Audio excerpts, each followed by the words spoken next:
For the past few months I've been thinking that my phone has taken fully control over my brain. I was sure that I had smartphone addiction, and to battle this at some point I tried to dumbify my iPhone, but still it wasn't exactly the solution. So that's when I decided to grab one of these. This is a Nokia 105. So I documented the whole week I've been using this thing, and it's been quite the journey. It is the video that I would like to see before jumping into this, and let me start from the beginning. So day 0 was the prep day. I was researching for dumb phones for a lot of days, but one day I decided I'm just gonna go into a local store, go inside, ask for the cheapest simple usage phone, grab it and go. And that is how I found this one. It cost me about 26 euros. It is very plasticky, very light, but it is very small, very comfortable, and I stashed my iPhone somewhere where I would not be able to reach it easily to add a lot of friction. And except for that, I also installed an app on my PC and I set up Beeper on my desktop, which is a messaging app that I found because I can use Instagram only as DMs. It's only a texting app, there's no algorithm. It's not sponsored by the way or anything like that, I just found it out. And I installed an app that tracks screen time on your desktop. And I also have this clock to use as my alarm. I thought I was very well prepared, but on day 1 problems still appeared out of nowhere. Every few seconds I'm checking my pocket like,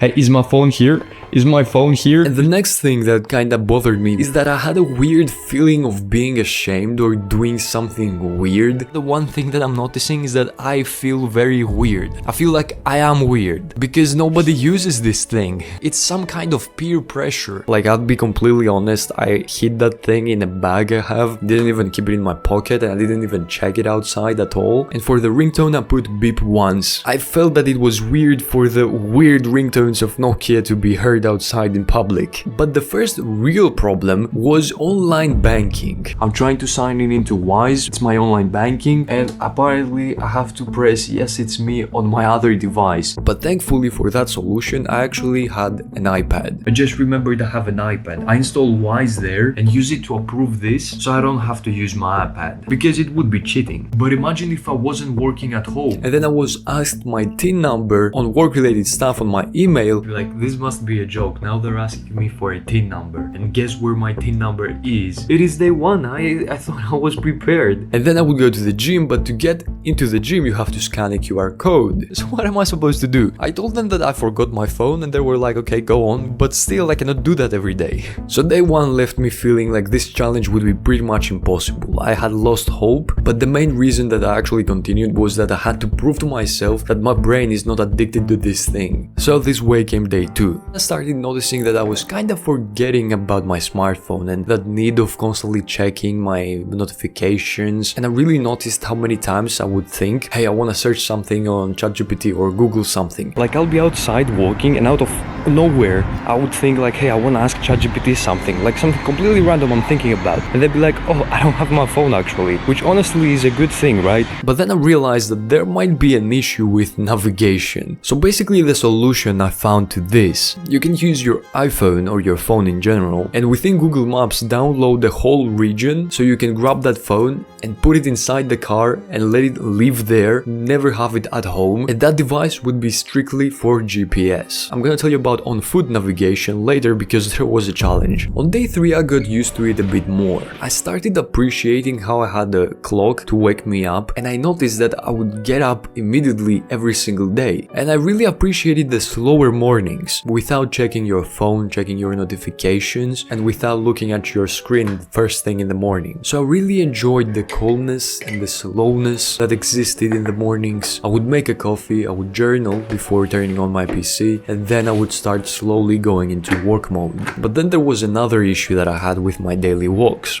So I'm about to go to walk. I used to have my iPhone and count my steps without even thinking about it, but this thing cannot do that. I wanted to go and grab a step counter, I think from AliExpress, but that thing would take a long time to arrive. So I remembered that I had this thing, which is an activity tracker. So I just grabbed this thing. It doesn't need to be connected on Wi-Fi or Bluetooth or anything, it just counts steps and calories, and I just put it in my bag and I'm ready to go. Also about the screen time on my PC for the past 3 days, it's been at 3 to 4 hours and 95% of that is work. So I'm going on a walk, I'll see you in the next update. But on day 4, again, new problems came up. So I was at construction work with my father and he took me there, we did our work, and then I had to leave a bit earlier alone. The thing is, I had no clue where we were. Okay, so they told me I have to go back on foot, but I have no clue where I am. Like, I know I'm 30-ish minutes on foot from home. I'm kinda stressed out, I don't know.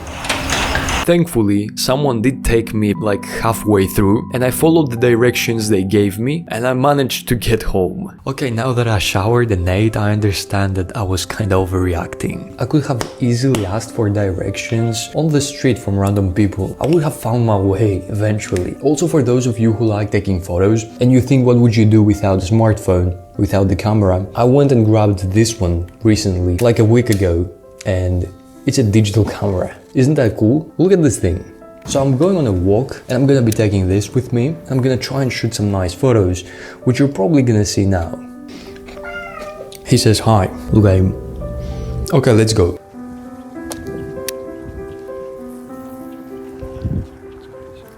Day 5 and 6 were more chill, but it was like the calm before the storm. I went out with my friends, I showed them my phone, there was a mix of reactions, some people were taking photos of it, literally, and I also noticed that I found extra time for my hobby, which I didn't have time to actually do.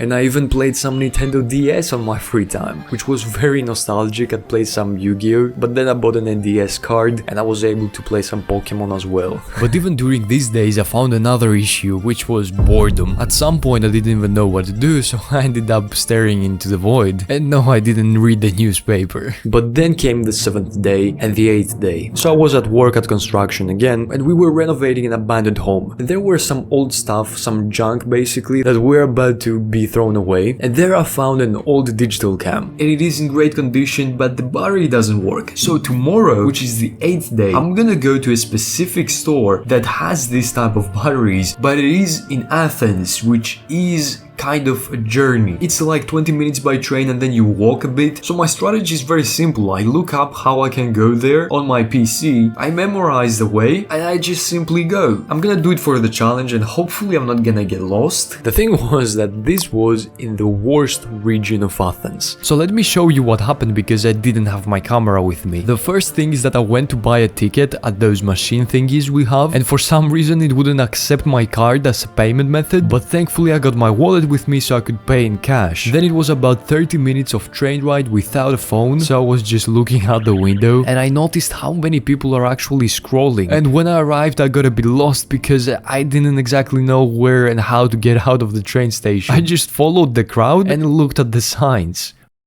And that would basically conclude my 1 week. Today is like the 13th day I think, and I haven't used my iPhone at all. And I also cancelled a lot of subscriptions I used to use, and I actually saved up like 35 euros. So my final thoughts on this challenge is that it depends on the person. I know that some people use their phones for studying, for lots of other things that are more productive because they're not at home a lot. There are some circumstances where it's gonna be difficult, like two-factor authentication. If I wasn't at home and I was like at an office, I wouldn't be able to get in the platform I wanted to get in. So the two setups I have in mind to battle this is one using your dumb phone and your iPhone without the SIM card as an offline tool, but you have it with you just in case. But there are some downsides because you will have to have your iPhone at home probably, so it will be connected to Wi-Fi, so that could actually act as a temptation in a way. So it is way easier to fall back on old habits that way. And the other solution I have that I might try is actually buying a Shin phone. It runs Android, but you can buy it without Play Store, and you can sideload apps, but it is a bit difficult, so that adds friction, so you cannot download apps whenever you want to. So these are some two more practical ways I think of doing this, but there are many upsides as well. I don't have something to check on my pocket or double tap for notifications every time, and it's different to message on your PC compared to your phone. There are less distractions, and also big one,